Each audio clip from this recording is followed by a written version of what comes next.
Un jour, je faisais une petite intervention dans une classe de seconde. Le sujet, c'était le transhumanisme. Et on se demandait, est-ce que c'est bon qu'on augmente l'homme, lui faire des yeux qui voient à travers les murs, lui faire une peau qui résiste aux balles ou à la chaleur, bref, tout ce qu'on pourrait faire en changeant l'ADN. Il faudra qu'on fasse une conférence du groupe Mission là-dessus un jour, j'en conviens. Et je pars donc de l'observation du corps humain, de ce que c'est que l'homme, ce que c'est que les organes, l'œil, les oreilles, le nez, de voir que l'homme est limité en certains points. Et avec les élèves, on est assez d'accord de voir qu'il y a une certaine valeur dans la limite de l'homme, de voir ce pourquoi ces organes sont faits. Ils me suivent assez bien. Je suis assez content et surpris d'ailleurs, mais les seconds me suivent assez bien sur le fait que si je regarde mon corps, je peux trouver quelque chose de ce pourquoi mon corps est fait, de ce que je suis. Et mon corps me dit quelque chose de ce que je suis et de ma vocation comme personne humaine. Là, je suis hyper content. Et à la fin de l'heure, quand même, se lèvent deux doigts. Une première personne, un garçon, qui me dit, bah quand même, tout ce qu'on a dit, ça me gêne un peu, parce que si on regarde le corps comme porteur d'un certain sens, qui a une certaine finalité, et qu'en regardant mon corps, je dois découvrir des choses sur moi qui sont vraies, forcément, ça pose la question de d'où ça vient, qu'est-ce qui est à l'origine de cela. Si la nature a quelque chose à me dire de vrai, est-ce que ça ne veut pas dire qu'il y a un créateur et une source à la nature que je constate? Alors moi, je suis content, là. Je dis, bah, si, effectivement. Ce que je suis en train de dire, c'est agaçant parce que ça pose la question de Dieu. Deuxième doigt se lève, une fille un petit peu plus virulente, qui me dit, mais c'est très intéressant tout ça, tout ce que vous dites sur l'œil, le nez, les oreilles, est-ce qu'on peut pousser sur tous les organes du corps? Je dis, ben oui. Et elle me dit, même les organes génitaux? Je dis, oui. Là, au fond, ça fait ping. Je me dis, bon, on va y arriver, mais elle y va tranquillement. Mais elle dit, mais du coup, ça va pas votre truc, parce que si je regarde les organes génitaux, et avec votre lunette à vous, là, que c'est fait pour quelque chose, que ça a un sens, qu'il y a un projet, que ça veut dire quelque chose de moi, comment est-ce que je peux dire, par exemple, qu'un homme peut coucher avec un homme? Et ben là, je me dis, ben je peux pas.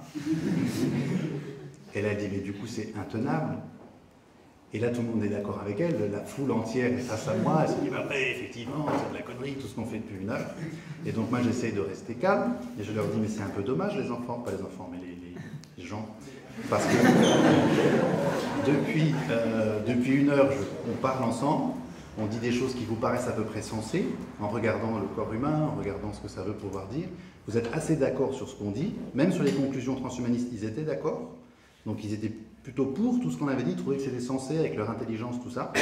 Et là, je leur dis, avec les mêmes raisonnements, le même intelligence, le même cerveau qui est le vôtre, vous avez une conclusion qui ne vous plaît pas sur l'homosexualité, et donc du coup, vous allez anéantir tout le raisonnement qu'on a fait depuis le début, tout ce qu'on a dit, tout ce que vous avez fait, tout le chemin n'existe plus, parce que cette conclusion ne va pas. Et là, ils me regardent tous, et ils me disent, oui.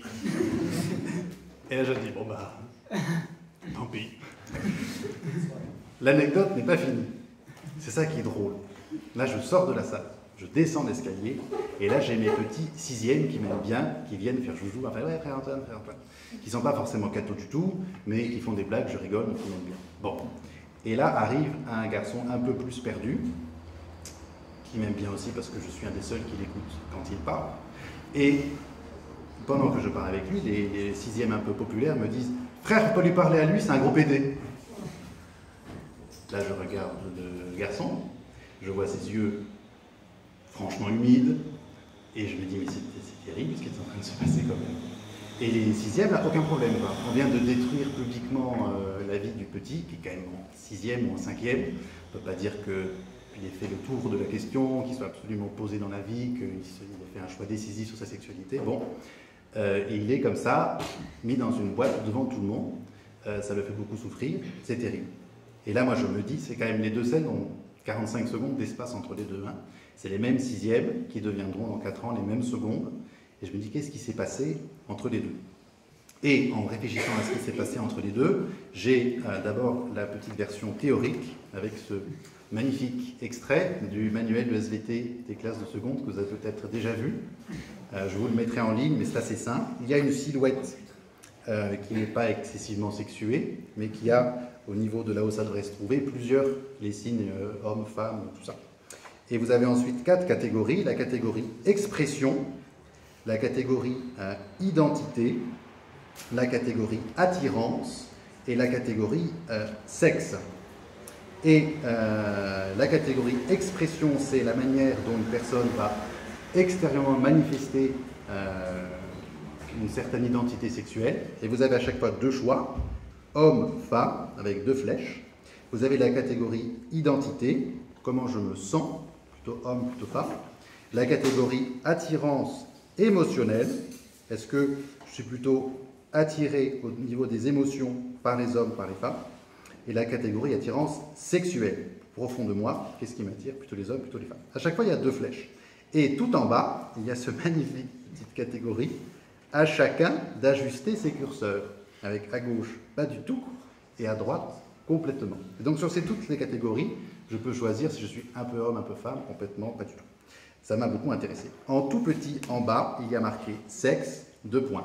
Selon la loi, c'est le sexe désigné à la naissance en fonction de l'apparence des organes génitaux extérieurs.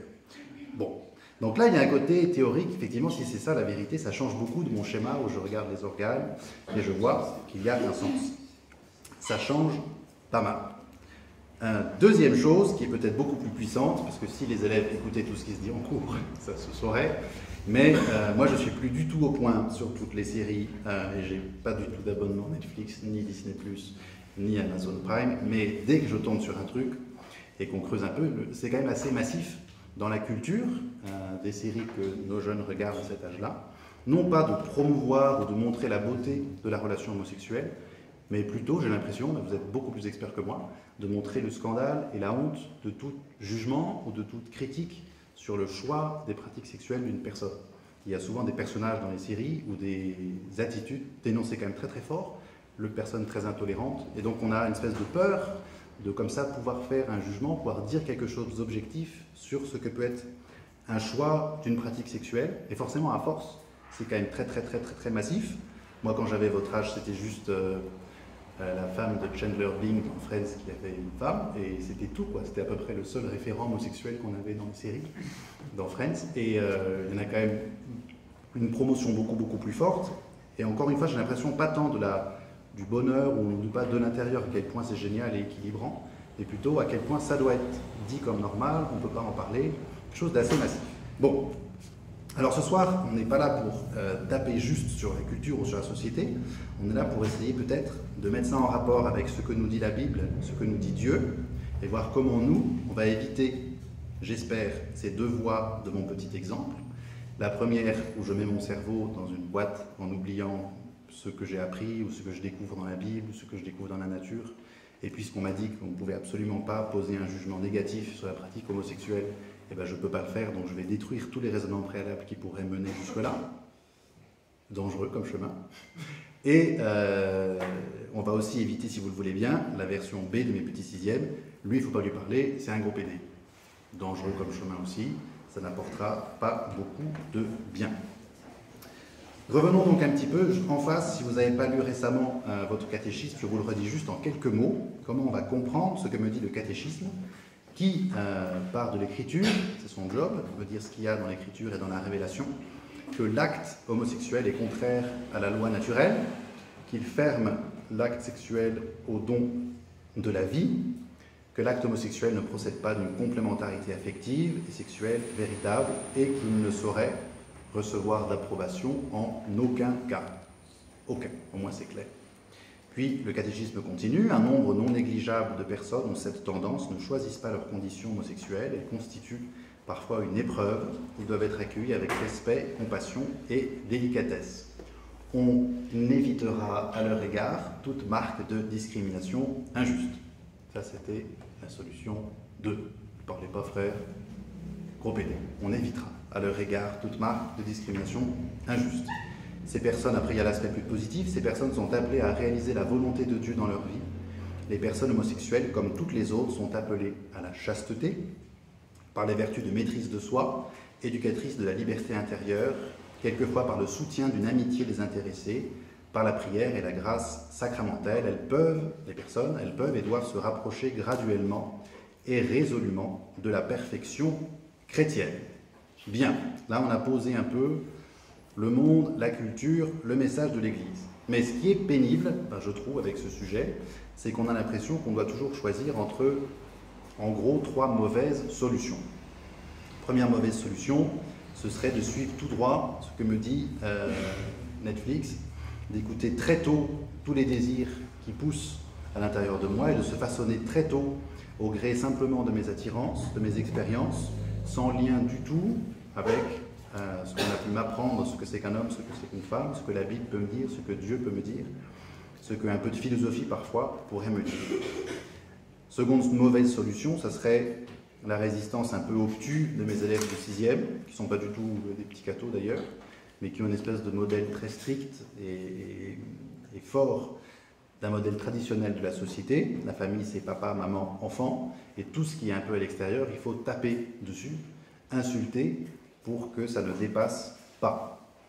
Et enfin, troisième mauvaise solution, c'est avec les guillemets, discours de l'Église qui paraît quand même pas très simple, parce qu'il y a un côté sympa, on accueille la personne, on respecte la personne, on l'entoure d'amitié, mais on lui dit que n'importe quel acte qu'elle va poser en sa chair et qui est, selon ce que cette attirance qu'elle a en elle la porte à faire, ne saura être approuvé en aucun cas. Il n'y a pas une situation où on pourra dire, ben voilà, cette personne homosexuelle exerce sa sexualité avec une personne du même sexe, et dans ce cas-là, c'est bien. Il y a 0 cas où ce sera bien, ce qui est quand même pas hyper fun.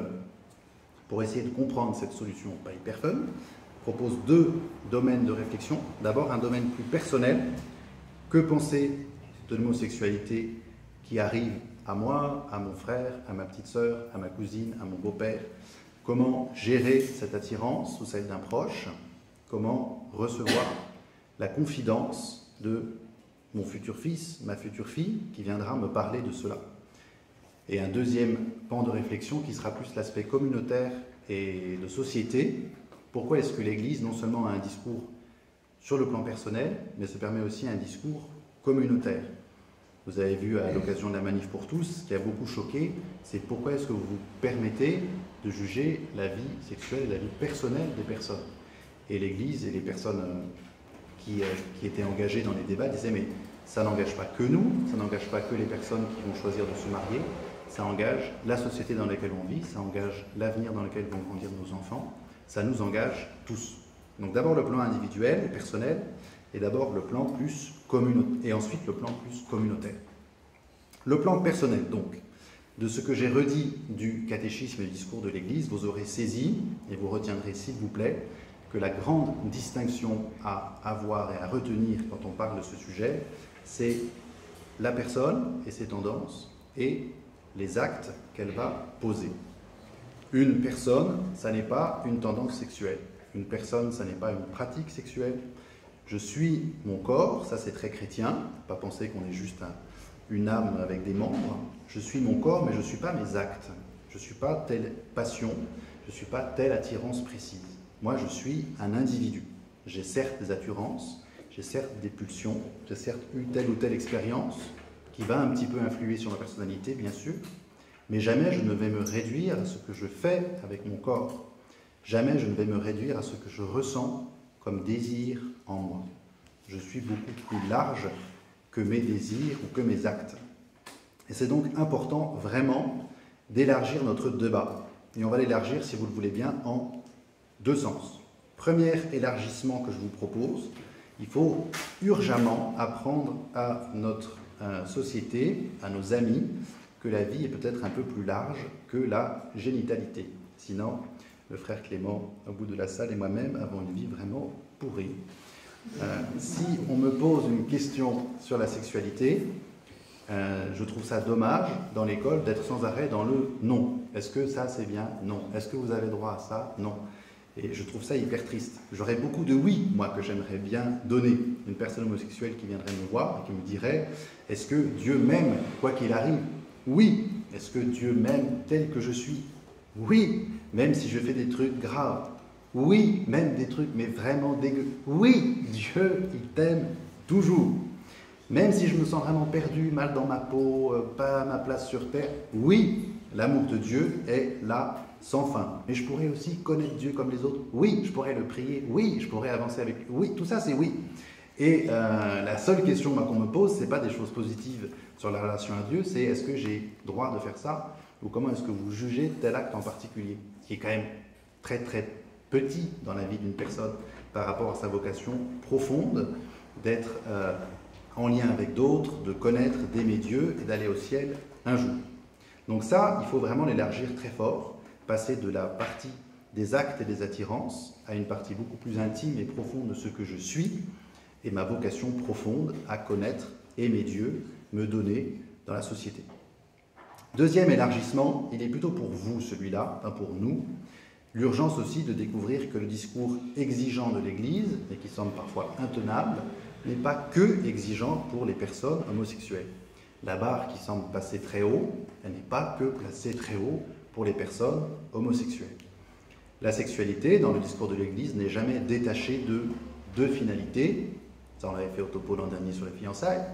L'union des époux dans l'amour et l'ouverture à la vie. Ça ne veut pas dire qu'on a une union avec sa femme uniquement, toujours et à chaque fois dans le but précis d'avoir un enfant, mais ça veut dire qu'on ne va jamais exclure totalement, en étant absolument certain et par des procédés chimiques, je ne vais jamais exclure la finalité de pouvoir avoir un enfant. Que l'union soit toujours possiblement ouverte sur la vie, même si ce n'est pas forcément toujours ce que je vais souhaiter à chaque fois, mais c'est possible que Dieu donne une vie nouvelle résultant de cette union dans l'amour. Et oui, je crois que nous serons d'accord là-dessus, la relation homosexuelle exclut totalement cette finalité procréative, la deuxième finalité de l'union charnelle.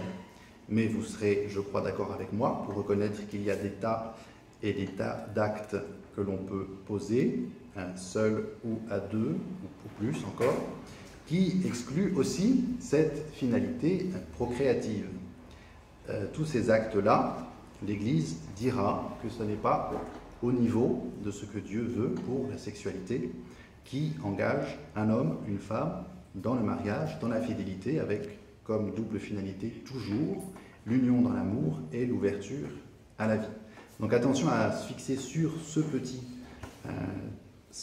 problème-là, entre guillemets, voir ça c'est pas bien, l'Église ne le veut pas, mais l'Église veut quelque chose qui est très exigeant et très haut, et tout ce qui est moins haut et n'arrive pas là, et l'abîme en quelques points, l'Église dira non.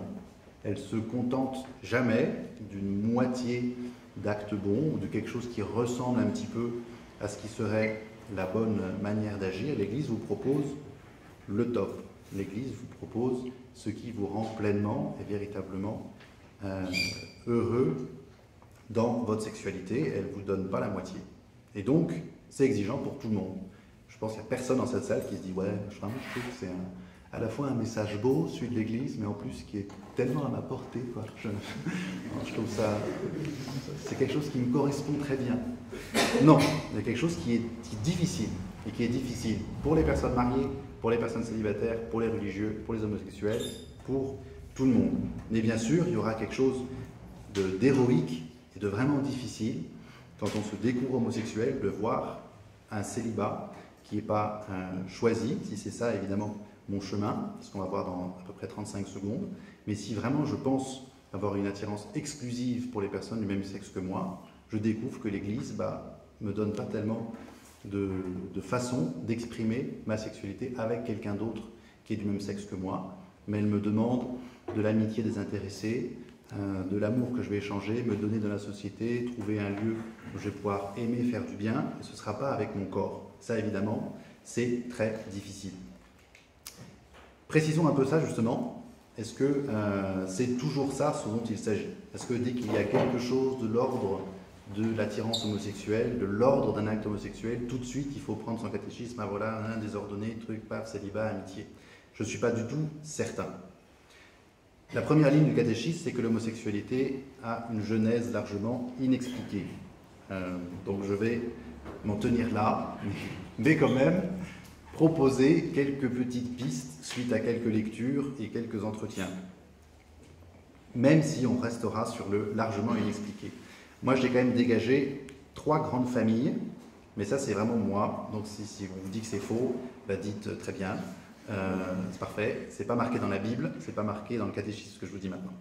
C'est plutôt le livre que vous pouvez lire qui est tout petit, de Philippe Arignaud-Durand, qui s'appelle L'homosexualité en vérité.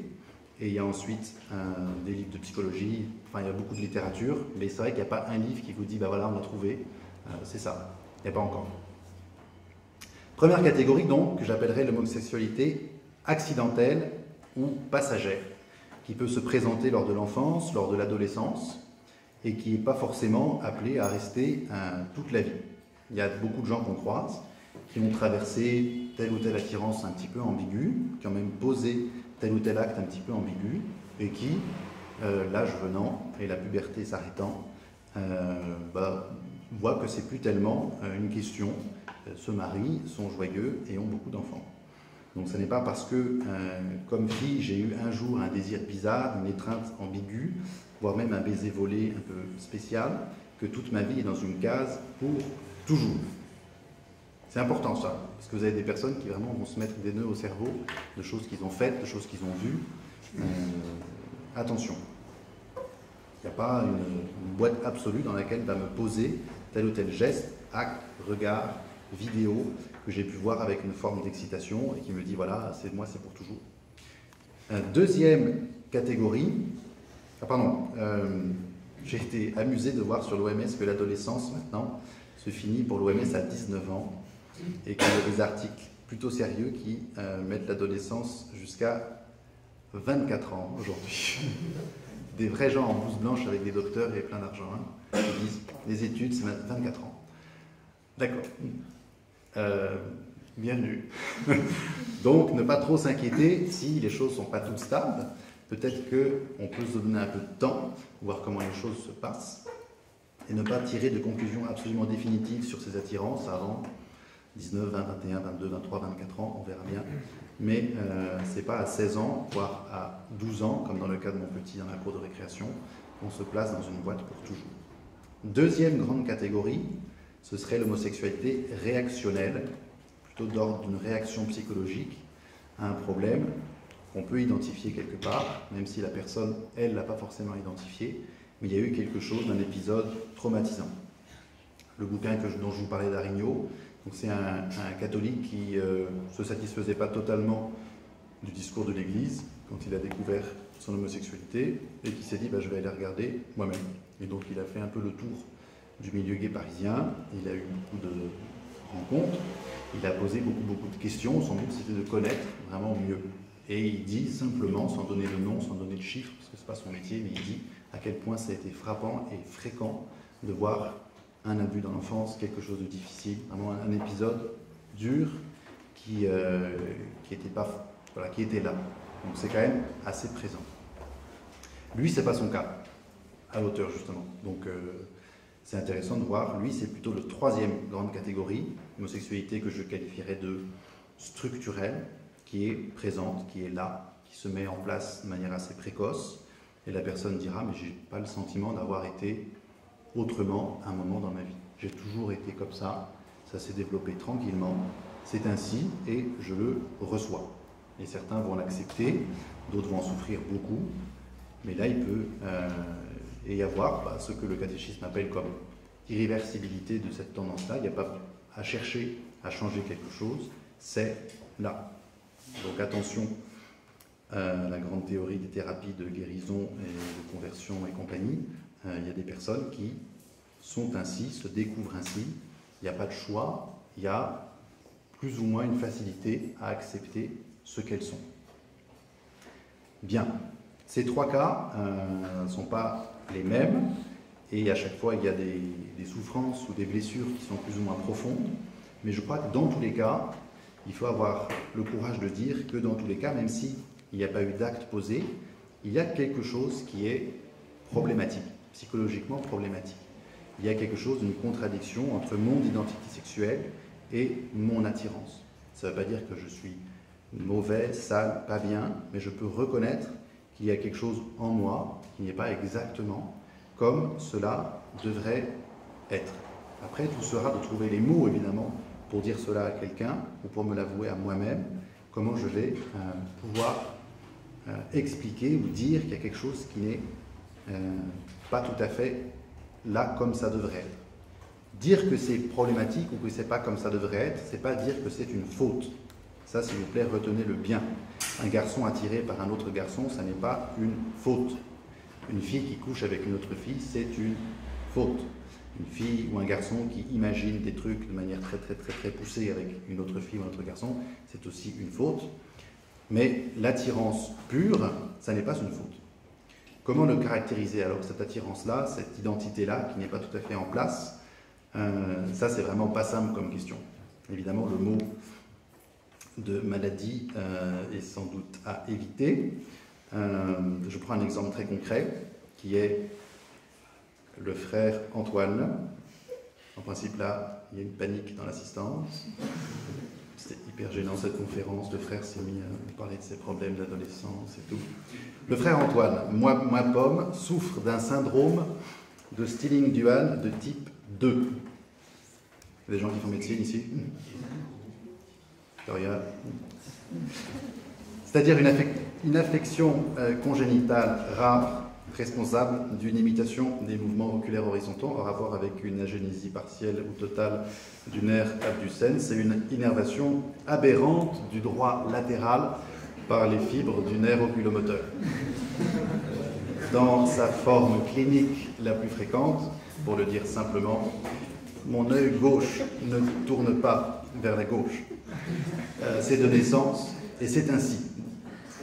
Et c'est pas difficile pour moi de dire qu'il s'agit d'une déficience de mon œil gauche. Et s'il pouvait tourner vers la gauche, j'en serais très heureux. Mais je ne vais pas non plus, même moi, être très à l'aise avec le mot de maladie. Parce que le mot de maladie a quelque chose de l'ordre d'un truc à guérir, il va falloir travailler dessus, faire quelque chose, alors qu'il faut accepter que c'est comme ça et que ça ne bougera pas. Donc il y a quelque chose d'un dysfonctionnement, quelque chose qui devrait être autrement, mais pour ma pomme, avec cette petite chose à porter qui n'est quand même pas très lourde, je n'ai jamais vécu autrement. Je ne peux pas imaginer ce que c'est que d'avoir l'œil gauche qui tourne à gauche. Ce n'est pas la peine de penser sans arrêt toute ma vie à ce que ça pourrait faire. C'est plus malin d'essayer de vivre et de me comporter tel que je suis. Prenons un exemple un tout petit peu plus violent, un tout petit peu plus fort et vrai. Prenez un enfant trisomique. On sait tous le souci qu'a l'enfant trisomique. C'est assez facile, médicalement, à constater qu'il y a un troisième chromosome là, alors qu'il devrait y en avoir 2. Si on pouvait trouver une façon de rectifier cela pendant la grossesse, on le ferait. Et les parents seraient contents de le faire. La Fondation Jérôme Lejeune dépense beaucoup de sous pour pouvoir essayer, plutôt que d'éliminer tous les enfants trisomiques futurs, voir comment on pourrait guérir ceux qui, avant la naissance, ceux qui portent ce troisième chromosome. Mais une fois que l'enfant est né, qu'il est là, qu'il est devant moi, le mot maladie ne sera pas non plus ajusté. Le mot handicap est là, mais est-ce que vous allez dire à un homosexuel qu'il est handicapé? Donc qu'est-ce que j'ai comme mot? Franchement, c'est pas facile. Et Arignaud, donc toujours ce même livre, a ce mot de blessure que finalement je trouve assez bien. Le mot de blessure me dit que j'ai quelque chose qui est là, qui est une souffrance, qui est de l'ordre d'un désordre, qui ne devrait pas être là. Mais blessure ne va pas forcément guérir. Blessure peut par contre être assainie, elle peut être portée en paix, cette blessure, mais elle sera toujours là. Et elle est là. Et je peux la traiter, je peux en faire quelque chose de beau, mais je ne peux pas l'enlever, ma blessure. Elle est là, je peux la porter, et elle laissera au moins quelque chose de l'ordre de la cicatrice. J'ai pas beaucoup de mots mieux que lui, donc on va se garder sur celui-là. Une certaine blessure qui est là, que je découvre en moi, et si on est un tout petit peu honnête, on voit que cette blessure, elle est le lot d'à peu près toute l'humanité depuis le péché originel. Il y a quelque chose dans l'attirance, dans la sexualité, qui n'est pas tout à fait en place depuis le péché originel, et qui peut avoir des conséquences plus ou moins étonnantes. Et je n'ai pas beaucoup d'autres solutions comme théologien que de voir dans une attirance qui n'est pas exactement comme le plan de Dieu, une conséquence du péché originel. Et encore une fois, je n'ai pas une faute personnel de découvrir en moi telle ou telle attirance. J'ai une conséquence du fait que la nature est un peu abîmée, ce qu'on avait vu première conférence sur le mal, mais je vais essayer de porter cette blessure, de la garder, de la voir, de la constater, de la porter dans la paix. Je vais essayer d'assumer, le mot assumer son homosexualité n'est pas mauvais à mon avis. Assumer son homosexualité, c'est quelque chose de très vrai. Assumer une tendance homosexuelle découverte, c'est courageux et c'est mature. Ça peut être évidemment entendu dans le sens de faire le tour du milieu gay, multiplier les expériences, ça n'est pas mon conseil du jour. Assumer une tendance homosexuelle, ça peut être compris comme accepter de se regarder tel qu'on est, avec sa différence et avec un regard de charité qu'on va accepter de poser sur soi-même. Ça commence par se placer sous le regard de Dieu, pas uniquement les belles parties de moi, mais même cette attirance que je porte, qui n'est pas exactement facile à dire ou à avouer à moi-même. Je vais laisser Dieu la regarder et je vais apprendre à me regarder moi, avec l'amour de Dieu, à se laisser aimer par lui et à m'aimer moi-même tel que je suis. Et alors je peux dire, super, parce que Dieu, mes parents m'aiment, je m'aime moi, comme je suis, je vais faire du bien sur cette terre, je vais aller au ciel un jour, mais, il faut le dire aussi, ma vie va être plus compliquée que prévu. Parce que si j'affronte ce regard de Dieu en vérité, je ne peux juste pas dire, si j'ai un tout petit peu lu la Bible, si j'ai un tout petit peu été formé, que la pratique de l'homosexualité est vue par Dieu comme un bien. C'est impossible de dire ça. La Bible me dit le contraire, le catéchisme me dit le contraire. Et si on se dit, oui, mais l'Église va peut-être évoluer, le catéchisme c'est quand même 2001, je ne sais plus quand c'est, je crois que c'est ça. Et la Congrégation pour la doctrine de la foi a écrit en 2021, c'est il n'y a pas si longtemps, à nouveau le contraire, en demandant assez instamment aux prêtres de ne pas bénir les unions homosexuelles. Est-ce que Dieu, je vous fais un petit extrait de ce texte-là, est-ce que Dieu veut la sainteté des personnes homosexuelles? Bien évidemment, de ceux qui vivent selon la doctrine de l'Église, mais aussi de tous les autres. L'Église rappelle que Dieu lui-même ne cesse de bénir chacun de ses enfants en pèlerinage dans ce monde. Car pour lui, j'aime bien cette phrase, nous sommes plus importants que tous les péchés que nous pouvons commettre. On peut la noter celle-là, c'est du pape François. Nous sommes plus importants que tous les péchés que nous pouvons commettre. C'est joli ça. Si un jour vous n'avez plus envie de vous confesser, souvenez-vous de ça. Je suis plus important que les péchés que je peux commettre. Mais, c'est la suite, Dieu ne bénit pas et ne peut pas bénir le péché. Il bénit l'homme pécheur, afin que celui-ci reconnaisse qu'il fait partie de son dessein d'amour et se laisse changer par lui. Car, c'est encore du pape François, Dieu nous prend comme nous sommes, mais ne nous laisse jamais comme nous sommes. C'est chouette ça aussi. Il y a des bonnes phrases, hein, pape François. Dieu nous prend comme nous sommes, mais il ne nous laisse jamais comme nous sommes. Pour les motifs ci-dessus mentionnés, c'est la suite du texte, l'Église ne dispose pas, ni ne peut disposer, du pouvoir de bénir les unions de personnes de même sexe, dans le sens indiqué ci-dessus. Et là, vous vous souvenez peut-être de la déferlante médiatique belge, allemande qu'il y a eu suite à ce texte, un petit peu française aussi. J'ai mal à mon Église, j'ai honte pour mon Église, les réseaux sociaux étaient un petit peu avec beaucoup ces phrases-là. Moi, j'étais un peu étonné quand même du torrent des prêtres et des évêques qui se sont vraiment choqués de ce texte-là, qui me paraissait du bon sens, plutôt bien. Enfin, c'est plutôt bien amené, c'est fait avec douceur et c'est bien expliqué surtout. C'est pas ambigu comme texte. Il y a quelque chose de beau et de calme dans ce texte. Et ça n'a pas été simple. Et il faut vraiment se souvenir dans ces moments-là, je pense, à quel point ce serait facile pour l'Église, au contraire, d'abandonner, de dire tant pis, il y a une telle proportion de gens qui voudraient qu'on évolue et qu'on change dans ce sens, on risque de perdre des fidèles, on risque de perdre des gens, on risque de perdre des sous. L'Église allemande perd beaucoup de sous en ce moment. Les gens qui se déclarent plus catholiques mettent plus leurs impôts. Donc plus je m'éloigne, en Suisse même problème, plus je perds de fidèles, plus je perds de sous, plus je perds d'importance, plus je perds de prise à la société. Et que le fait que l'Église bouge pas, fait que l'Église continue à avoir un discours hyper exigeant, vachement dur, que plus personne ne veut suivre, moi me conforte beaucoup dans ma foi théologale, à me dire si l'Église continue à tenir ce discours-là, c'est peut-être qu'il vient d'ailleurs, qu'il vient de plus haut, et qu'elle pense vraiment qu'il est donné par Dieu et qu'elle a pour mission de le donner au monde, qu'elle serait infidèle à sa mission si elle changeait le message qu'elle est censée donner. Souvenez-vous dans ces cas-là quand même à quel point un mariage, celui d'Henri VIII, va causer des millions de fidèles qui partent l'Église. Parce que l'Église ne veut juste pas annuler ou casser ou reconnaître la nullité d'un mariage qu'elle estime valide. Elle va prendre le risque de perdre tout un pays qui s'en va. Et parce que je pense que c'est vrai, quoi. Elle ne peut pas modifier ce que Dieu a uni, que l'homme ne le sépare pas. Un jour, quand vous serez habillés tout en blanc, mesdemoiselles, et que vous aurez dit votre petite phrase, le prêtre va mettre ses mains sur vos mains avec votre mari, et il va dire ce que Dieu a uni, que l'homme ne le sépare pas. Grande question que je vous pose ce soir.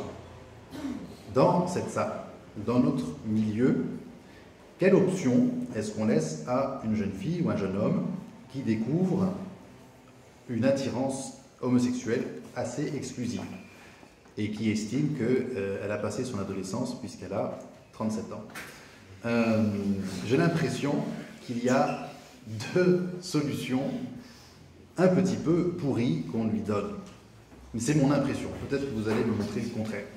Mais vu l'ambiance dans les discussions, quand on parle de ce sujet-là, j'ai l'impression que la première option qu'on va lui donner, devant certaines difficultés à aborder le sujet, devant l'impossibilité d'en parler à ses parents, à des amis, à un groupe tel que nous sommes, ça serait de faire vraiment profil bas. Je vais dire très peu de choses. Et même à moi-même, je ne vais vraiment pas dire grand-chose. Je regarde régulièrement du porno gay, je m'en confesse. Je vois assez bien que je n'ai pas d'attirance concrète pour le sexe opposé. Je vois au contraire pendant ma vie que j'ai une attirance régulière pour des personnes du même sexe que moi. Mais je mets ça dans une petite case de ma tête. Et je me dis, bah voilà, il y a une petite passade, ça va bien se passer. Et ça dure, ça dure, ça dure, ça dure, ça dure, ça dure, ça dure. Après quelques années, j'ai ça dans une petite boîte. Et je me dis, bon, bah, peut-être quand même se marier, c'est pas grave. Et ce sera tellement plus simple, le regard des autres, le regard de la société, parce que ça pousse quand même. Les gens me regardent, j'ai une bonne situation, je suis plutôt pas mal, le mari, c'est pas très compliqué. Et donc j'y vais. Pendant la préparation, le père nous dit qu'il ne faut pas mettre des choses sur le tapis, qu'on n'a pas le droit, par respect pour la personne en face, de cacher certains trucs ou certains combats, nanana. Je dis oui, ouais, mon père, c'est vrai, ça a bien raison. Et ça fait tic, tic, tic, tic, tic, mais non, mais c'est pas grave. Et on arrive à des cas. Et moi, j'y croyais pas trop, mais maintenant j'y crois, depuis que c'est arrivé à 3 ou 4 très bons amis de mes parents, bon milieu, bonne famille, tout ce qu'on veut, où madame reste avec 5, c'est plutôt dans ce sens-là, je ne sais pas pourquoi, mais c'est comme ça. Madame reste avec 5 enfants et monsieur part avec un monsieur. Et c'est étonnant quand même. On se dit, mais c'est vachement très triste. Et donc là, j'ai non seulement un petit peu abîmé ma vie à moi, mais j'ai abîmé beaucoup la vie d'autres gens. Donc cette option-là, elle est franchement pas bonne. Et si notre, ce peut y avoir d'un petit peu parfois rigide ou d'un petit peu rapide dans nos remarques, dans la façon dont on parle de ce sujet-là, empêche un jeune homme ou une jeune femme de pouvoir en parler à quelqu'un, de pouvoir s'en ouvrir et du coup de jouer un rôle pendant une vingtaine d'années, je pense que ce serait quelque chose d'un petit peu mieux que d'essayer de rendre le fait qu'une personne puisse s'ouvrir et puisse en parler possible. Parce qu'évidemment, le choix 2, qu'on voit aussi, et qu'on voit de plus en plus, ça va être un rejet de ce milieu qui m'oppresse, de ces valeurs qui m'oppressent, de ce Dieu qui m'oppresse, qui m'empêche d'être moi-même. Et je vais commencer à fréquenter un peu le milieu gay, je vais faire quelques expériences, et immanquablement, je vais un peu m'éloigner de ce milieu catho qui n'est pas très ouvert à ce genre de choses. Mon combat de ce soir, et ce sera notre combat si vous le voulez bien, c'est qu'on puisse ouvrir une option 3 entre ces deux options pas top. Et l'option 3, c'est de pouvoir se dire, bah, je suis un bon petit catho et je suis un bon petit homo. De pouvoir accepter et voir si c'est le cas. Et encore une fois, je vous renvoie à ce que j'ai dit tout à l'heure. Hein. Pas forcément imaginer tout de suite à 18 ans que c'est sûr, machin, truc, ouais, j'ai choisi. Non. Mais vraiment, si vraiment je constate ça, quelque chose d'exclusif qui est total et qui, je n'ai pas choisi, mais c'est là, c'est présent, que je puisse, non pas forcément venir devant la salle, tout le monde et dire écoutez, tous ce soir, je vais vous dire quelque chose. Non, c'est pas l'idée. Mais de pouvoir, dans mon cercle proche, dans mes amis qui comptent pour moi, dans ma famille, c'est quand même pas rien la famille, que je puisse le dire à quelqu'un, que je puisse en parler. Et si on est un tout petit peu honnête, quelle place, nous, est-ce qu'on réserve à quelqu'un qui ferait cette démarche-là, qui viendrait nous voir en disant, écoute, moi j'ai bien étudié la conférence du Padre là, les livres, le catéchisme, le bouquin, et je pense vraiment être homosexuel, et j'ai vraiment envie de faire ce que l'Église me demande. Est-ce qu'on serait comme un soutien autour de cette personne en disant, mais écoute, c'est génial, bravo, on est trop fiers de toi, et c'est trop bien. Je ne suis pas certain. Je ne suis pas certain qu'on rende la confidence facile et qu'on soit des oreilles attentives à quelqu'un qui aurait vraiment envie de vivre cela. Pensez à vos parents, qui sont des gens formidables, mais pensez à vous aussi comme parents.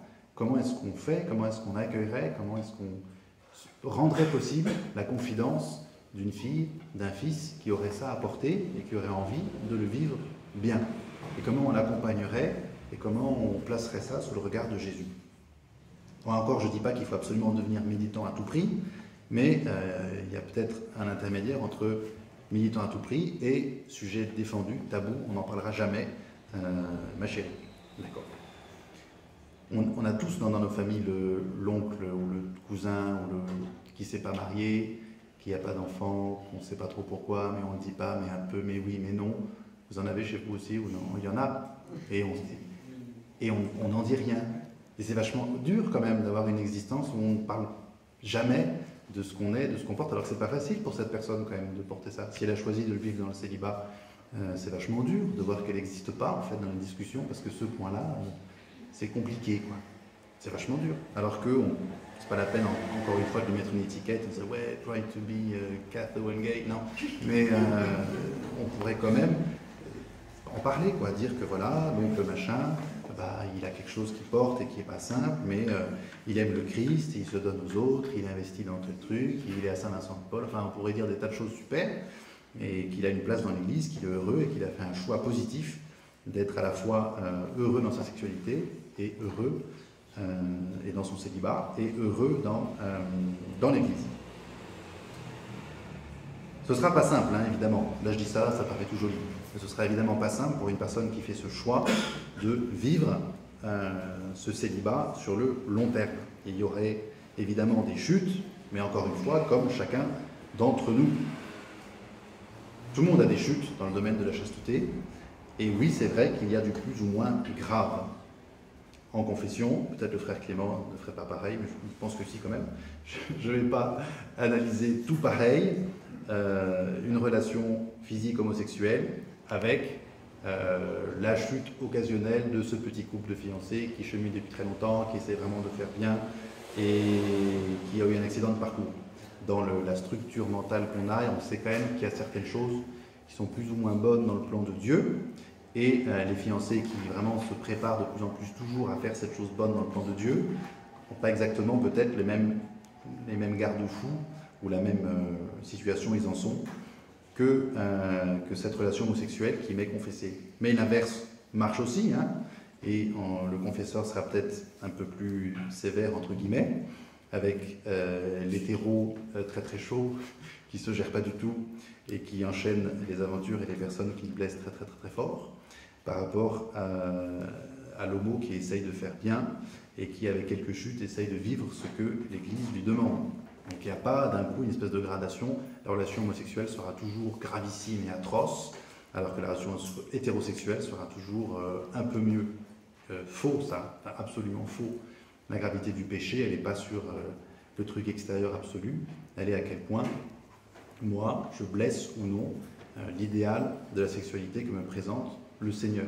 Donc on peut faire de très très très gros péchés contre la chasteté dans des relations hétérosexuelles. Il y a plein d'options possibles. Donc, dans chacun de ces cas, par pitié, ne résumons pas la chose à la génitalité, à l'apparence extérieure des actes. Il faut atteindre plus profondément le niveau de la personnalité intérieure, la profondeur de mon être qui veut connaître le vrai, qui veut aimer le bien. C'est là que Dieu regarde. Quand vous sortez du confessionnal, vous avez regardé vachement plein de trucs extérieurs. Dieu, il regarde sans arrêt le dedans, dedans, dedans, dedans. comment vous, profondément, vous étiez ou non engagé dans ces actes-là.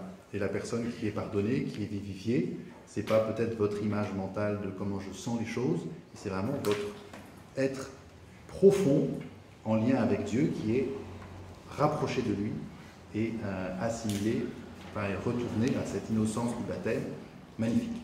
Petite Thérèse, moi si j'avais connu. Donc le péché, la somme des actes qui vous paraît atroce, n'est qu'une goutte d'eau dans un brasier ardent. Ça, c'était le plan personnel. Promis, je vais un peu plus vite sur le plan communautaire. Parce que l'objection qu'on pourrait faire, évidemment, c'est tout ça, c'est de l'ordre perso, c'est de la vie perso. Comment osez-vous en faire un combat de l'ordre communautaire sociétal? Comment oser manifester à la Manif pour tous quand une telle doctrine ne concerne que la personne dans ses choix individuels? Eh bien, la portée de notre message sur la famille dépasse, je suis désolé, elle dépasse vraiment la morale individuelle.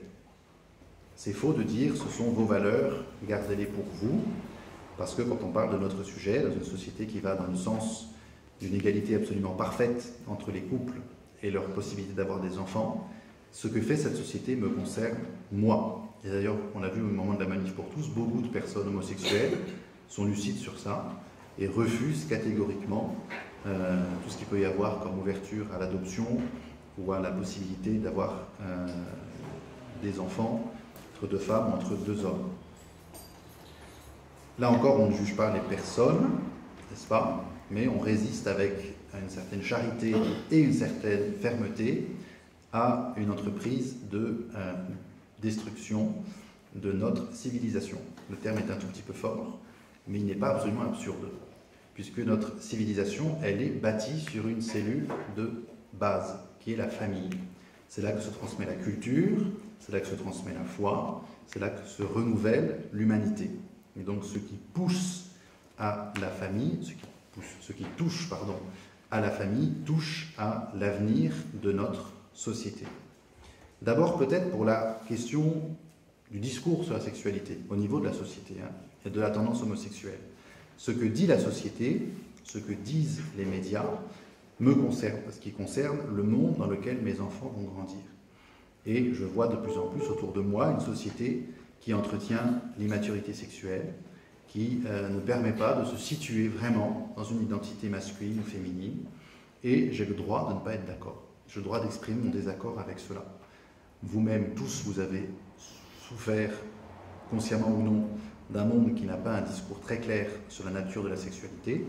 Vous avez fait face à l'éclatement des modèles sociaux sur la sexualité, sur une survalorisation du sexe, et vous avez dû assumer, dans ce contexte-là, les transformations physiques dues à votre âge, qui apparemment finira dans 3 ou 4 ans, d'après l'OMS.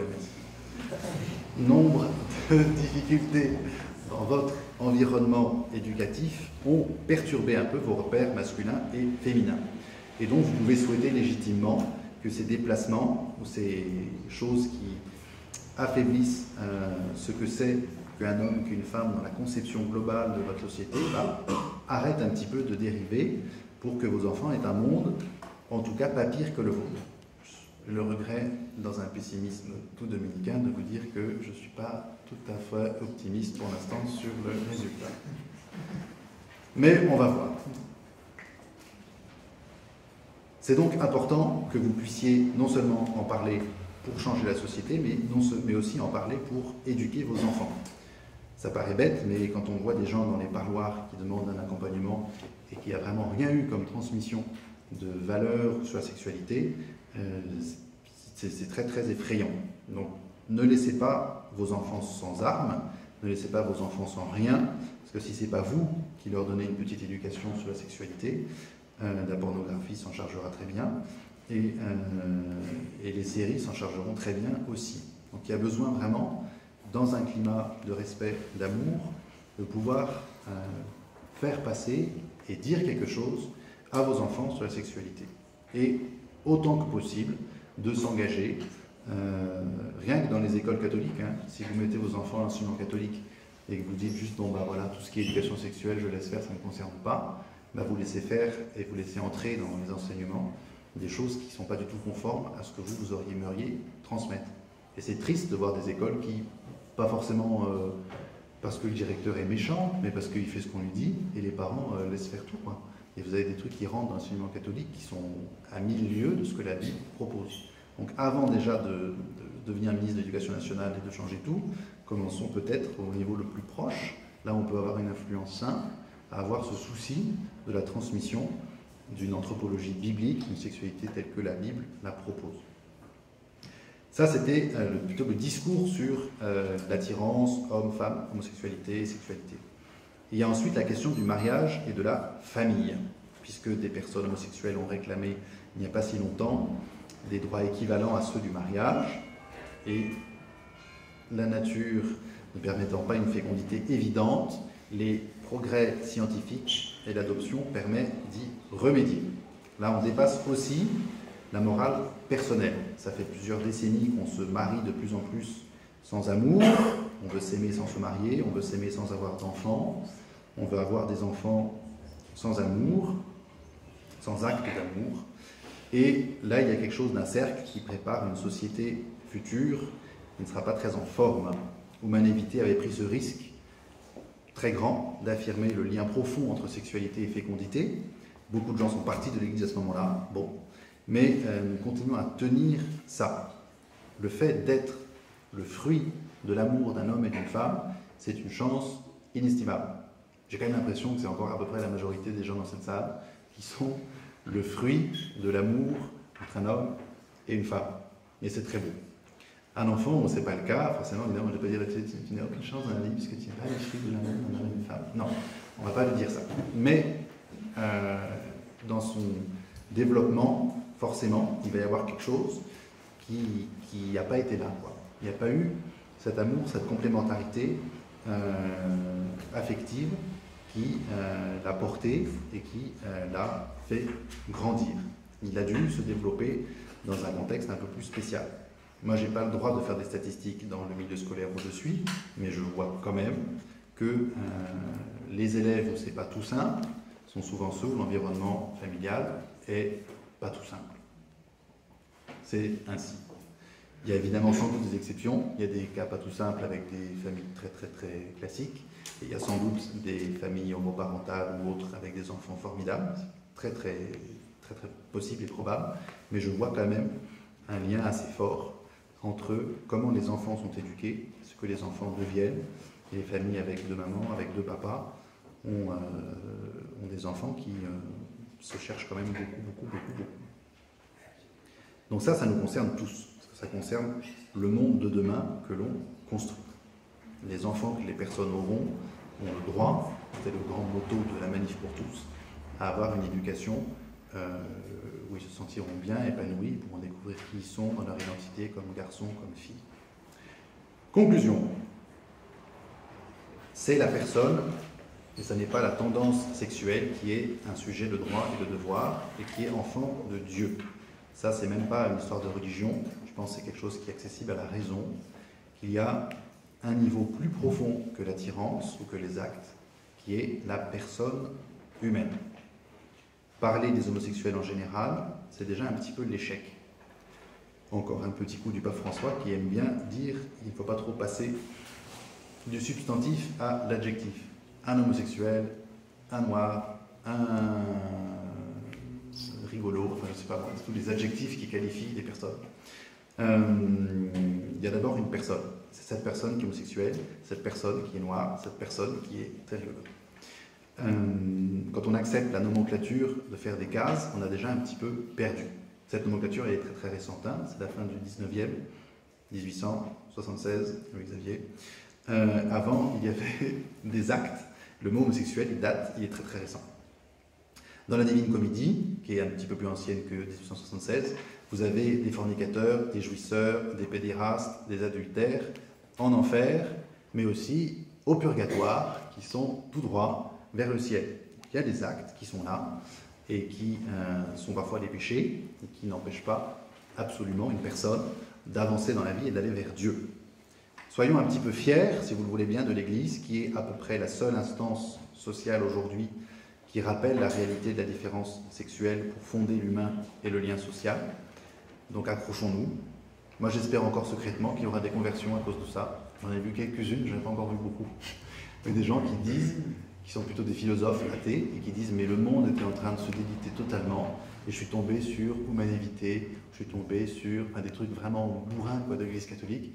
Ils ont dit mais ça m'a bouleversé de voir que c'est la seule institution qui existe encore et qui dit des choses qui parlent vraiment à ma raison.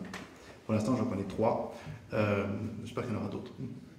Mais il devrait, plus le monde fait des trucs bizarres, plus en principe on devrait se mettre à chercher où est-ce qu'il y a du sens, où est-ce qu'il y a quelque chose qui me porte. Et l'Église continue à porter ces textes-là. Donc faisons-les connaître, peut-être que ça pourra convertir des cœurs. Mais la priorité, bien sûr, ce n'est pas le combat pour telle ou telle valeur ou tel modèle de société. La priorité de ce soir, c'est la sainteté personnelle des personnes. Commençons par la nôtre.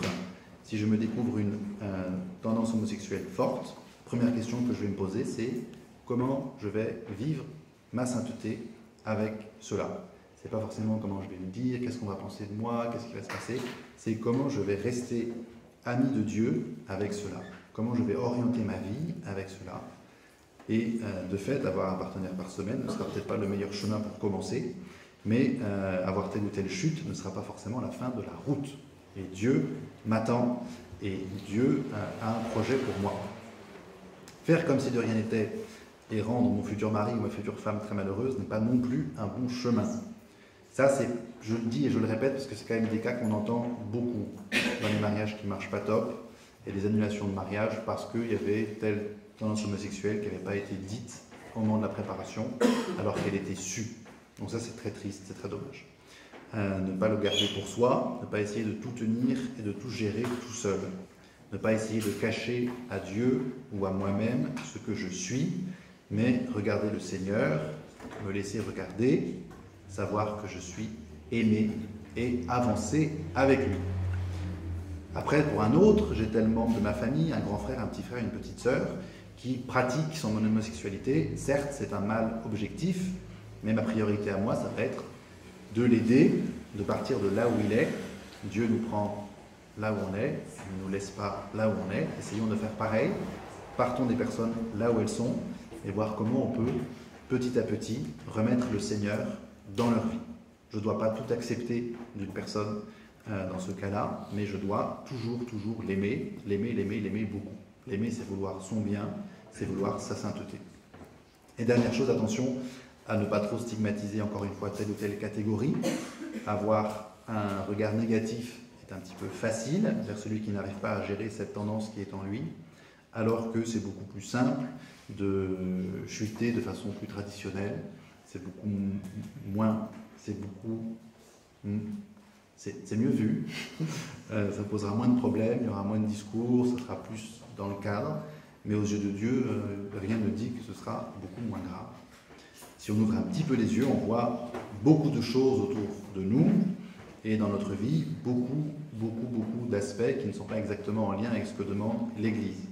Donc l'homosexuel qui pratique son homosexualité n'est pas à tout jamais cassé par rapport à d'autres pécheurs. Il a plein de choses géniales en lui, comme tout le monde, et il est abîmé par le péché, comme tout le monde. Il ne tient qu'à nous de le soutenir, l'accompagner, l'aimer, prier pour lui, prier avec lui, et essayer que le Seigneur fasse toujours plus sa place dans son cœur. Amen. J'ai fini.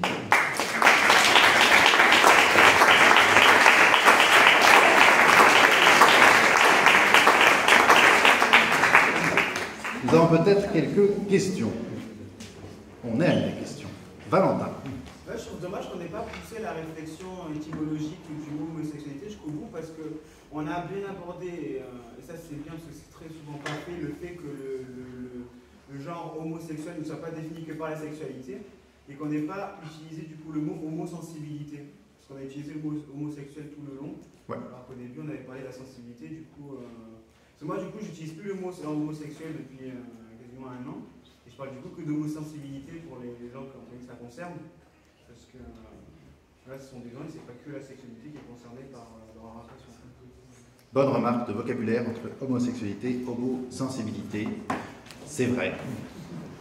Mais donc tu auras compris que moi, quand je dis homosexuel, je ne dis pas forcément quelqu'un qui pratique sexuellement ses attirances, mais j'avais mis un peu les deux dans le même casque. Mais de fait, on pourrait distinguer.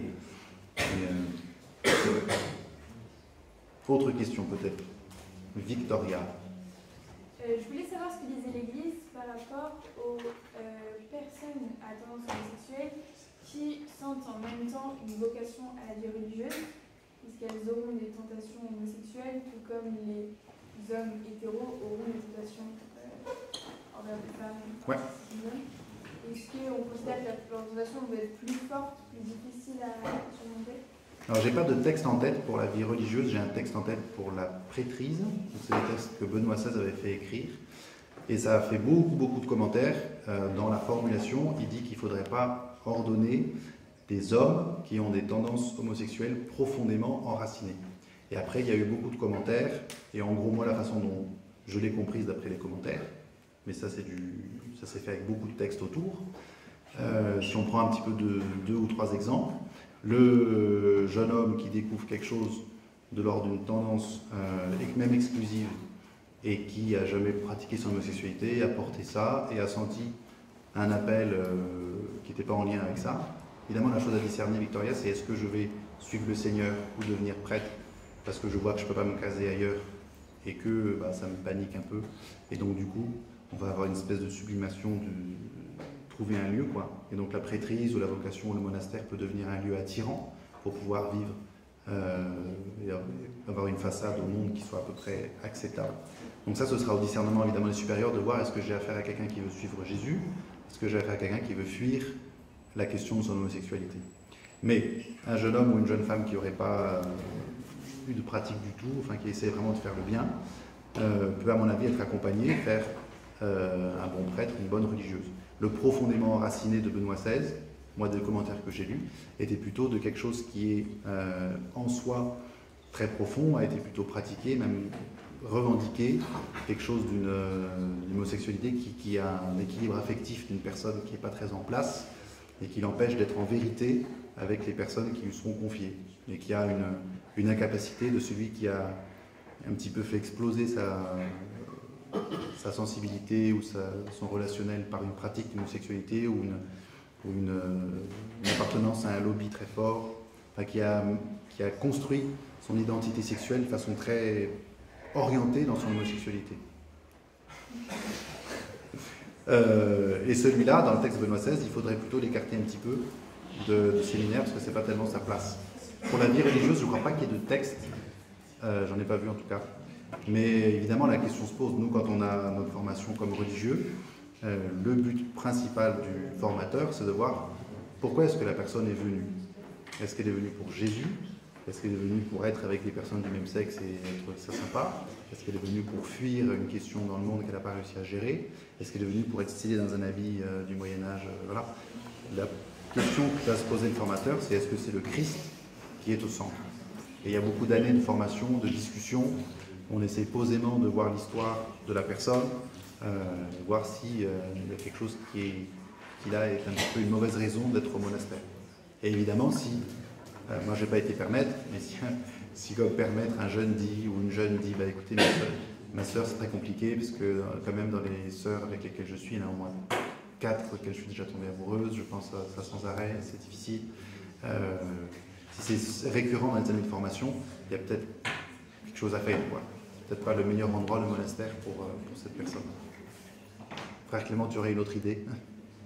Non. D'accord. Question de... Oui, non, peut-être avant Valentin, il y avait... Je sais, c'est breton, il y a 2 syllabes, mais... Guérec. Guérec. Donc, ma question. Alors, vous avez identifié 3 types d'attirance homosexuelle. Donc, celui qui vient précoce à la naissance, celui qui vient rétroactif, et celui où on se dit, bon, on est peut-être homosexuel.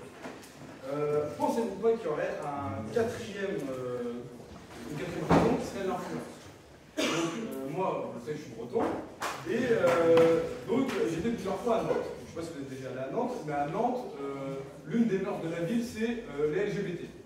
il y a un immense escalier qui est pas en hauteur de LGBT, il y a un bâtiment qui est pour les associations LGBT, etc. Et un jour, je suis allé à la Pride LGBT de Nantes, pas pour y participer, mais justement parce que je voulais voir ce qui s'y passait, et j'avais osé dégrader une statue de Saint-Louis, avec des panneaux d'affichage. Du coup, je suis allé sur la statue, je vous avais enlevé. Et je m'étais fait lyncher par une foule de personnes, je ne sais pas si c'était des hommes ou des femmes, et qui m'avaient dit justement, ouais, pourquoi tu fais ça, là, là. Et je leur avais dit, mais vous, pourquoi vous êtes là? Il y a des personnes, je leur ai demandé s'ils se sentaient vraiment homosexuels ou non, et ils m'ont dit, non, moi je viens avec mes copains. Et je leur ai dit, bah, très bien, d'accord, mais est-ce qu'en fait tu te sens homosexuel? Ils m'ont dit, bah, je sais pas. Donc, je vous renvoie à l'ouvrage Fondement de la métaphysique des mœurs de Kant, écrit en 1985, qui nous dit que quand des personnes sont entourées par d'autres personnes qui pratiquent certaines mœurs, elles finissent par en fait s'y soumettre. Pensez-vous pas qu'il y a certaines personnes qui se disent LGBT ou homosexuels juste parce qu'ils ont des copains qui le sont parce qu'ils travaillent? Merci.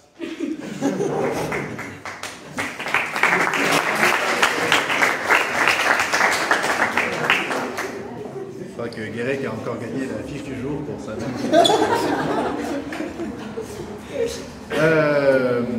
Pour nos joyeux auditeurs, je rappelle juste la question en 3 mots. Est-ce qu'il n'y aurait pas, en plus des 3 causes, une cause d'un certain mimétisme à force d'être avec des relations homosexuelles, des amis homosexuels? Est-ce que je ne vais pas développer moi-même une homosexualité? Moi, je l'arrange dans ce que j'appelais l'homosexualité accidentelle, des événements qui sont un peu autour de moi. Je pense que c'est très vrai, ce qui est dit là. Mais je rajouterais, en plus du fait de peut-être traîner avec des personnes homosexuelles, il y a peut-être aussi l'inverse qui est vrai. Mon élève de 6e, là, dans la cour de récré, il est tout à fait possible, j'ose pas dire probable, que c'est plutôt au contraire le regard négatif des autres qui va l'isoler un peu dans ce que les autres vont dire de lui, et qui va peut-être tout à fait développer en lui-même une espèce de façon d'exister comme le bonhomme différent, parce qu'en même temps ça lui fait, c'est un peu sa façon d'exister là actuellement dans la cour de récré. Et le frère Dominique Benoît, qui était à la Cordaire, m'avait dit qu'il voyait ça beaucoup chez les lycéens. Le garçon qui n'est pas très bien accepté par les garçons, d'un coup va se mettre avec le groupe des filles, et d'un coup les filles commencent à en faire un homosexuel, quoi. Et donc elles le coiffent, elles lui font des trucs, elles lui font parler comme elle, et lui voyait un garçon qui n'était pas, franchement pas du tout dans le qui n'était pas efféminé du tout, mais qui s'est mis à force de fréquenter que des filles, à être défini et dessiné par ses amies filles, qui d'un coup lui traitaient de petits noms de filles pas très chic. Enfin, c'était vraiment très étonnant. Et le bonhomme se met à d'un coup avoir des relations homosexuelles, et c'est plutôt pour faire comme ses copines que pour être vraiment qui il est. Donc je pense vraiment qu'il peut y avoir une influence extérieure, et à force d'avoir des héros dans les médias et compagnie qui sont comme ça, il peut aussi y avoir, je pense, une certaine attirance d'être, pourquoi pas, quoi. La question qui se pose alors que ça ne serait peut-être pas posé il y a 50 ans et tout serait bien passé. Donc oui, je pense qu'il y a une vraie influence et de la culture et des amis auxquels je veux ressembler et des personnes qui me mènent dans une case et qui finalement vont un petit peu me définir à la place de ce que je ressens vraiment profondément intérieurement. C'est très juste. Oui. La main là-bas. Vous avez parlé à la personne homosexuelle déjà catholique, mais comment faire plus spécifiquement si la personne est hostile à la religion, voire militant persuadé de dans son bon droit? Oui. Comment faire, c'est-à-dire? Alors, si j'ai une personne qui est hostile à la religion, qui connaît rien à la religion, qui vient me voir pour parler et qui me dit qu'elle est homosexuelle, c'est ça? Ou que c'est une personne proche, comment aborder ça? Ah, ou une personne proche. Très bien. Alors, vous êtes prêts là, il va se concentrer très fort. Imaginez que vous ne connaissez rien à... Bon, disons la religion catholique, c'est plus simple. Vous n'avez jamais reçu rien, vous n'avez pas été éduqué, La première chose qu'un témoin de la foi, c'est-à-dire vous dit, c'est qu'il y a en vous un désordre qui n'est pas voulu par Dieu et qui ne saurait être approuvé dans sa pratique en aucun cas. Est-ce que spontanément, vous auriez envie d'aller prier Jésus? Je ne suis pas certain. Donc, surtout, s'il y a une personne que ça concerne, qu'on connaît, qui ne connaît rien à reconnaître, on ne va certainement pas partir de ce que moi j'ai dit ce soir au début, et du truc précis de ce que dit l'Église sur l'homosexualité. première chose qu'on va lui présenter de notre religion, bah, ça va être comme tout le monde. Ce qu'Anuncio nous a dit la semaine dernière, c'est la semaine dernière? Non. Le kérim, le fait que Dieu, par amour des hommes, est venu en Jésus. Quand je regarde Jésus, je regarde celui qui est mon sauveur, qui est venu, qui a donné sa vie pour moi. Et tu sais, moi je vais là, et puis on fait des maraudes, et puis on s'occupe aussi des gens, et puis telle sœur que je connais, elle fait ça, et puis ça, je trouve ça très beau dans ma religion. Bref, on va lui présenter plutôt des choses qui sont positives, et sans doute d'ailleurs, parce que les gens ne sont pas absolument débiles, la question viendra dans l'autre sens, mais tu sais que moi je suis comme ça, et donc toi qui es croyante, qu'est-ce que tu penses d'eux? Et c'est peut-être mieux de laisser la question venir de la personne, plutôt que de vouloir sans arrêt susciter la chose. Je dirais comme ça, mais attention surtout à ne pas présenter comme premier aspect de la religion dont on est heureux et fier, quelque chose qui sera immédiatement rejeté par une personne. Ça n'a pas beaucoup de sens de commencer par là, je pense. Commençons par ce qui est le plus important, l'amour de Jésus et du prochain. Il y avait une question à gauche, oui. Quand vous parlez d'homosexualité réactionnelle à cause c'est une réaction psychologique à cause d'un traumatisme plus ou moins conscient, quand la personne prend conscience de ce traumatisme, est-ce qu'il y a un moyen entre guillemets de changer? Vous qu'elle réalise le traumatisme, qu'elle contrebalance? Bah moi je ne suis pas psychologue, et j'ai pas les études, mais j'ai eu plusieurs gens devant moi qui ont pris conscience du traumatisme, qui ont du coup identifié que c'était sans doute là que c'était passé, que ça avait commencé, quoi, et qui se disent, mais si je pouvais changer aujourd'hui, je le ferais tout de suite. Mais non, c'était pas du tout possible. Donc c'est juste à partir de cas particuliers que je donne la réponse. Donc moi je dirais non à partir de ces cas particuliers, mais je ne suis pas spécialiste non plus de la question. Je dirais plutôt non, parce que c'est fait, quoi. Quelque chose a été déplacé et évolue. Et j'ai pas l'impression qu'on puisse facilement défaire ce qui a été fait. Mais il y a peut-être des cas, parce que beaucoup quand même de livres, d'ouvrages ou d'articles que j'ai pu lire conseillent tout de suite et d'abord d'aller faire une psychothérapie avant d'aller tout de suite à la gay pride, quoi. De pouvoir en parler tranquillement, non pas forcément dans le but de changer ou d'être guéri, quoi, mais de pouvoir simplement échanger avec ce qui est ressenti, voir d'où ça vient. Et peut-être qu'avec un accompagnement dans l'adolescence, il ne s'agit pas de forcer la personne à faire autrement, mais qu'il peut y avoir simplement d'accepter un traumatisme qui n'ait pas de conséquences forcément là où j'ai l'impression que ça me mène. Peut-être ça peut me mener autre part. Ça, je pense que ça doit être la délicatesse du thérapeute que de montrer qu'il y a peut-être plusieurs chemins ouverts après un traumatisme ou après une expérience difficile. Et est-ce que quand une personne n'en a pas conscience, on est légitime, si on se rend compte de quelque chose dans sa famille ou autour d'elle, on est légitime de lui en parler évidemment en douceur, mais ou est-ce que c'est pas à nous de le faire?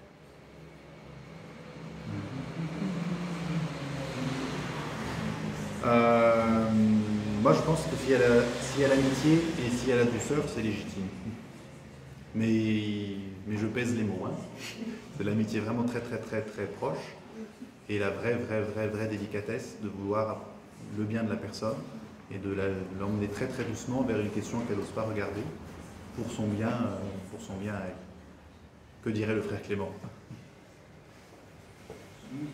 Ça va vraiment cas par cas, selon les circonstances, c'est difficile de dire en général. Bien sûr. Oui, globalement, je suis encore d'accord. Ouais. Dernière question. Mathilde. Moi, j'ai une question concrète. Oui. Je vais l'exposer par un exemple, ça sera peut-être plus clair. Il y a une jeune fille que j'ai rencontrée il n'y a pas longtemps, qui habite dans le même foyer que moi, qui ne veut pas s'appeler par son prénom, qui a choisi un prénom mixte, et qui ne veut pas qu'on l'appelle elle, qui veut qu'on l'appelle il. Alors, je l'appelle par Sacha, mais elle restera elle pour moi pour l'instant. Mais c'est déjà quelque chose de difficile comme situation. Elle, la dernière fois, elle était en train de demander aux autres filles des conseils parce qu'elle est un crush. Évidemment, c'est une fille et elle était vraiment en recherche de reconnaissance et de soutien. Elle a simplement 15 ans. Et comme ça aurait été n'importe quelle autre situation, ça aurait été extrêmement facile de répondre ou d'émettre un avis et se retrouver. Elle était vraiment en recherche de soutien et se retrouver là avec une jeune fille qui a besoin d'un soutien affectif pour une situation qu'elle découvre, qui est des relations affectives. Là voilà, je me suis retrouvée un peu désemparée, où je lui ai simplement dit que ne plus plus important, c'était d'abord de construire de belles amitiés avant d'envisager quoi que ce soit. Mais voilà, il avait quand même quelques minutes avant que je puisse participer. Comment c'est possible de participer à la vie de ces personnes sur des sujets qu'on va aborder peut-être beaucoup plus facilement et librement avec des personnes qui n'auront pas cette problématique d'attirance. Voilà. C'est quand même très compliqué. Comment participer? Ben, je pense que vous avez quand même pas mal répondu à la question dans votre attitude qui est très juste. Donc de ne pas choisir entre le hyper violent frontal, moi je refuse de t'appeler autrement que ton prénom de ta carte d'identité, je refuse et je refuse et je refuse et tu es comme ça et c'est comme ça, qui n'apportera pas grand chose de bon. Et pas non plus être totalement, ouais, je te soutiens vachement, tu as totalement raison, On essaie d'être un petit peu entre deux, d'être le soutien dont elle a besoin, l'écoute, et de pouvoir essayer par des petits mots, dire, bah, tu sais, moi je pense que c'est quand même important que tu puisses avoir des amitiés, que tu puisses te développer, que tu puisses être heureuse dans tes passions, que tu puisses prendre du temps. Il faut avoir cette douceur, cette écoute, cette patience. Et si la personne pose vraiment la question, qu'est-ce que tu en penses?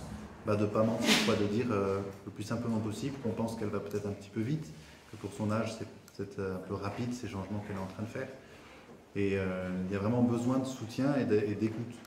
Moi je vois dans mon école à côté, où depuis la scène que je vous ai racontée, je suis l'homophobe par excellence, parce que j'ai osé dire que quand on m'a demandé un homme ne devrait pas coucher avec un homme, j'ai dit effectivement, alors que je n'étais pas venu pour parler de ça. Et pourtant, dans la cour de récré, les personnes qui ont un petit peu des questions, un petit peu des combats, viennent souvent me parler à moi, parce qu'ils savent que je les écoute avec bienveillance, sans taper dessus. Et donc, les personnes qui semblent les plus loin de mon modèle à moi, qui changent de prénom, qui changent de cheveux, qui changent de machin, viennent souvent discuter parce qu'elles sont en fait en recherche aussi d'une certaine structure, d'un regard bienveillant, tout simplement, où on écoute, dit voilà, je dis ça, et puis ça, on dit d'accord, d'accord. Et les personnes ne cherchent pas à dire je suis d'accord avec. Enfin, elles ne cherchent pas la validation, elles cherchent, j'ai l'impression, plus l'écoute, la compassion, l'empathie. Donc c'est ça qu'on peut proposer de mieux, je pense. Et dès qu'on a une question précise sur qu'est-ce que vous en pensez, est-ce que vous êtes d'accord avec ce que je suis en train de faire, bah c'est là où il faut avoir le courage de dire, je pense, bah non, écoute, moi je pense que c'est trop rapide, qu'à ton âge, c'est peut-être un petit peu un choix qui est très fort, et qu'il faudrait prendre un peu plus de temps, et bon, enfin, prendre un peu plus de temps. Ça ne veut pas dire dans 3 ans c'est bon, mais ça veut dire que, à mon sens, c'est rapide ce qui se passe, et je préférerais que, quand bref, vous voyez un petit peu, trouver un équilibre entre le pas rien, et non plus, ouais c'est génial, on te soutient totalement. Parce que j'ai pas l'impression, moi, mais je sais pas ce que vous en pensez, que le discours c'est génial, c'est super, on te soutient totalement, répond vraiment à l'attente de ces personnes qui parfois ont plus envie d'être écoutées et considérées profondément. Et il y a peut-être un cri de regardez-moi quoi, et occupez-vous de moi, je vais pas forcément très bien, plus que j'ai envie qu'on me dise oui, que je suis génial et que j'ai raison de faire ce que je fais. J'ai pas l'impression que c'est toujours ce qui est cherché, quoi. Et quand on est simplement à l'écoute et proche, les personnes en sont peut-être plus touchées que quand on est dans le ouais, t'es super, t'es un modèle pour nous, vas-y, continue. Et en fait, on te laisse toute seule gérer tes problèmes et ça ne nous intéresse pas. Il existe une structure d'écoute, une relation qui avec un regard catholique apporte. Je ne sais pas si existe une structure. Alliance Vita. Ils ont une cellule d'écoute. Les gens sont formés pour ça, ils sont hyper chauds.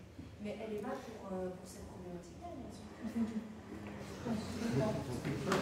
Bah, apparemment, Alliance Vita aurait une cellule d'écoute qui fait tout.